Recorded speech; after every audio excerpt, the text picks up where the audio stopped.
mengiring ekspedisi, selain dari Mingxi, ada pula dua buku klasik lain yang membeberkan perjalanan Cheng Ho. Buku ini ditulis oleh dua ahli bahasa yang menyertai ekspedisi pelayaran itu, yakni Ma Huan, seorang muslim yang fasih berbahasa Arab, dan Fei Xin, seorang sarjana ahli sastra.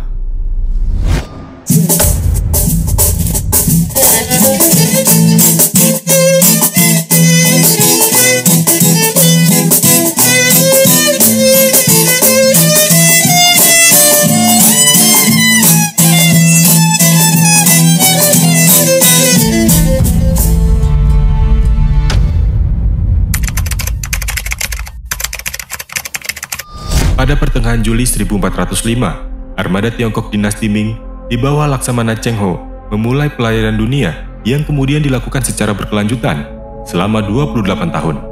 Dari daratan Cina ke semenanjung Malaka, Sumatera, Jawa, India, Jazirah Arab, dan sampai Modagizu di Afrika Timur. Armada laut ini berangkat dari Nanjing bersama pertajemah bernama Ma Huan. Saat menyinggahi Samudra Pasai, Cheng Ho menemui Sultan Zainal Abidin Bahian Shah dan menganjurkannya untuk mengakui perlindungan dari Kaisar Tiongkok. Dalam pertemuannya itu, Cheng Ho menghadiahi sebuah lonceng besar kepada Sultan. Di kemudian hari, lonceng ini dikenal oleh masyarakat Aceh dengan nama Cakradonya. Selain guna menjalankan misi diplomatik, pengiriman armada dari dinasti Ming ini juga memiliki tujuan untuk mengamankan jalur pelayaran niaga di Nanyang atau Asia Tenggara dari gangguan bajak laut orang-orang Hokkien yang dipimpin oleh Lin Taoxian. Sebab di masa itu bajak laut telah menguasai Patani, sebuah pelabuhan di Selat Siam atau Thailand, dan Kukang atau Palembang. Salah seorang pemimpin bajak laut lainnya yang berasal dari Kanton bernama Tan Joji telah pula menguasai Palembang dan menjadikannya sebagai basis dalam melakukan perompakan terhadap kapal-kapal yang melalui Selat Malaka. Setelah berhasil ditangkap, Tan Joji dirantai dan dibawa ke Peking. Di sana ia dipancung di muka umum sebagai peringatan kepada orang-orang Tionghoa Hokkien di seluruh Nanyang. Selain dengan Pasai, Laksamana Cheng Ho juga mendatangi kota Malaka untuk mempertegas kembali persahabatan dengan Tiongkok. Lalu dari Malaka, armada Cheng Ho bergerak lebih ke selatan untuk mendatangi Majapahit. Dalam catatan berita Tiongkok, disebutkan waktu itu tengah berlangsung perang saudara di Majapahit. Dan ketika utusan Tiongkok sedang berkunjung ke kerajaan Majapahit Timur atau Blambangan, pasukannya turut menjadi korban ketika terjadi penyerangan oleh Majapahit Barat. Serangan pasukan Wirakrama Wardana yang datang dari barat telah menyebabkan tewasnya 170 awak kapal Cheng Ho. Peristiwa pembunuhan ini diuraikan dalam buku Mingxi, kitab sejarah resmi dinasti Ming. Dalam mengiring ekspedisi, selain dari Mingxi, ada pula dua buku klasik lain yang membeberkan perjalanan Cheng Ho. Buku ini ditulis oleh dua ahli bahasa yang menyertai ekspedisi pelayaran itu, yakni Ma Huan, seorang muslim yang fasih berbahasa Arab, dan Fei Xin, seorang sarjana ahli sastra. Menurut Liu Ruzhong dari Universitas Beijing, pertempuran di Majapahit ini sempat membuat panik Cheng Ho. Oleh karena itu, menurut kronik Cina tulisan Ma Huan, Wikrama Wardana pun diwajibkan membayar denda pada kaisar sebesar 60.000 tahil. Dari Majapahit, Cheng Ho lantas membawa armadanya ke barat dengan menyusuri Laut Jawa dan singgah di pelabuhan Simongan, Semarang. Di antara tahun 1405 hingga 1433, Kaisar Yongle atau Yongle atau Zudi dan penggantinya telah memerintahkan hingga 7 kali ekspedisi pelayaran ke Kaisaran menyusuri Laut Cina Selatan dan Samudra Hindia. Tiap armadanya terdiri dari 62 buah kapal yang disebut Bao Chuan atau kapal harta, dengan ukuran yang paling besar sepanjang 12 meter dan lebar 54 meter. Ekspedisi ini membawa sejumlah besar emas, porselin, barang-barang tembikar, karya-karya seni yang indah dan kain sutra untuk ditukar dengan gading gajah, cula badak, kulit penyu, bahan obat-obatan, rempah-rempah, sarang burung walet, mutiara, dan batu-batu permata. Di samping kapal penumpang untuk mengangkut pasukan dan kapal kargo, armada ini juga terdiri dari kapal tangki air, kapal pengangkut kuda untuk pasukan kavaleri, serta kapal-kapal tempur dan kapal patroli cepat yang mempunyai banyak dayung. Dalam 7 kali pelayarannya, mereka bergerak dari Taiwan menuju Teluk Persia dan pantai timur Afrika. Kong Yuanzi, guru besar bahasa dan kebudayaan Indonesia di Universitas Beijing, RRC, mengupas perjalanan Cheng Ho dalam buku Muslim Tionghoa Cheng Ho. Armada kolosal ini disebut melibatkan 27.800 personel yang sebagian besarnya adalah Muslim.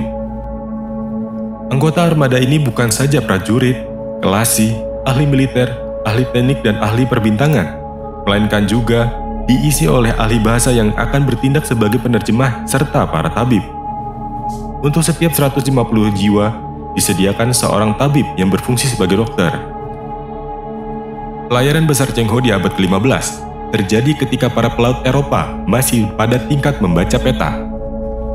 Oleh sinolog asal Belanda, Jan Julius Lodewijk Duivenda, di dalam bukunya The True Dates of the Chinese Maritime Expedition in the Early Century. Pelayaran ini dianggap sebagai langkah besar yang perlu dilakukan Kaisar Yongle atau Zhu Di guna memulihkan hegemoni Cina di negara-negara Asia Tenggara. Ekspedisi besar di bawah Cheng Ho yang dibungkus dengan misi diplomatik ini, menurut Lodewijk, sesungguhnya merupakan misi unjuk kekuatan. Satu di antara sekian banyak prestasi gemilang dari seluruh ekspedisi Cheng Ho adalah didapatnya 24 peta navigasi. Peta ini dicetak dengan nama Zheng He's Navigation Map. Dalam peta ini dipaparkan pokok-pokok arah pelayaran, jarak di laut, dan berbagai pelabuhan. Semuanya diuraikan secara rinci. Akurasi peta ini tak kalah jika dibandingkan dengan peta sejenis yang diterbitkan belakangan oleh orang-orang Eropa. Pelayaran dan waktu daerah yang dilewati oleh Laksamana Cheng Ho di dalam 7 kali ekspedisinya meliputi pelayaran pertama antara tahun 1405 hingga 1407, berhasil mengunjungi Champa, Jawa, Palembang, Malaka, Aru, Samudra atau Pasai, Lamuri, Ceylon, Kolam, Kokin, Calicut. Pada pelayaran yang kedua di sepanjang tahun 1407 hingga 1408, armada kembali bergerak dengan rute Champa, Jawa, Siam, Samudra atau Pasai, Lamuri, Calicut, Kokin, Ceylon. Kemudian dalam pelayaran yang ketiga antara tahun 1409 hingga 1411, armada berlayar mendatangi Champa, Jawa, Malaka, Samudra atau Pasai, Ceylon, kemudian menuju Quilon, Kokin, Calicut, Siam, Lamuri, Kaya, Coimbatore, Buttanpur.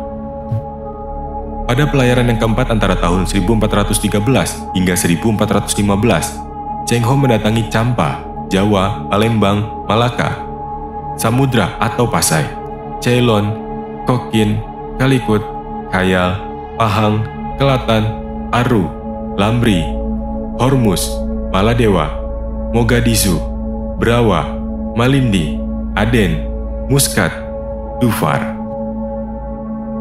Lalu pada pelayaran yang kelima antara tahun 1416 hingga 1419, armada bergerak melalui Champa, Pahang, Jawa, Malaka, Sumatera, Lamri, Ceylon, Sarwain, Kokin, Calicut, Hormuz, Maldives, Mogadishu, Brawa, Malindi, kemudian menuju Aden. Pada pelayaran yang keenam antara tahun 1421 hingga 1422, armada Cheng Ho setibanya di Hormuz, meneruskan lagi perjalanan hingga ke Afrika Timur dan menyinggahi kota-kota di Jazirah Arab. Dan pada pelayarannya yang ketujuh antara tahun 1430 hingga 1433, armada Cheng Ho kembali menyinggahi Champa, Jawa, Palembang, Malaka, Sumatera, Ceylon, Calicut, dan Hormuz. Di tahun 1416, dari apa yang ditulis Ma Huan dan Fei Xin pada buku Ying Ya Shenglan atau Xin Cha Shenglan, penglihatan menakjubkan dari rakit bintang, ditemukan pembahasan tentang Islam yang sudah menyebar di Jawa. Ketika dulu mendatangi Majapahit tahun 1413, Ma Huan menyebut telah terdapat masyarakat Islam yang bermukim di Majapahit, dan mereka berasal dari Gujarat serta Malaka. Selain itu, juga disebutkan bahwa pada tahun 1400 Masehi, saudagar Islam dari Gujarat dan Parsi sudah pula bermukim di pantai utara Jawa. Di dalam Ying Ya Shenglan, Dikatakan pula tentang orang-orang Cina yang tinggal di Majapahit berasal dari Kanton, Changzhou, dan Juanzhou. Mereka kebanyakan bermukim di Tuban serta Gresik dan menjadi orang kaya di sana. Untuk Gresik, diceritakan bahwa awalnya hanya ada pantai tanpa penghuni sebelum orang Kanton datang dan menetap di sana. Kemudian di Surabaya, sejumlah besar penduduk juga disebut terdiri dari orang Cina. Menurut Mahuan, kebanyakan orang Cina ini memeluk agama Islam dan mentaati aturan agamanya. Dalam melakukan transaksi perdagangan, oleh Mahuan disebut kalau penduduk pribumi telah menggunakan kepeng Cina dari berbagai dinasti. Artinya bahwa penduduk pribumi tidak mengerti tulisan Cina yang tertera pada kepeng itu, sehingga mau menerima uang Cina dari dinasti manapun, yaitu Tang, Song, atau Yuan, yang mungkin sudah tidak berlaku lagi di negara asalnya. Dari penelitian mata uang logam yang ditemukan di Trowulan, ditemui sebagian besar berasal dari Song Utara antara tahun 960 hingga 1127 dengan legenda Yuan Feng Tongbao. Dari tahun 1078 hingga 1085, koin-koin ini diterbitkan oleh Kaisar Shen Sung pada tahun 1067 hingga 1085. Selain sebagai alat pembayaran dalam jual beli barang, mata uang kepeng juga digunakan untuk membayar utang piutang, gadai tebus tanah, denda akibat pelanggaran hukum, serta digunakan sebagai benda sesaji, bekal kubur, dan amulet atau jimat.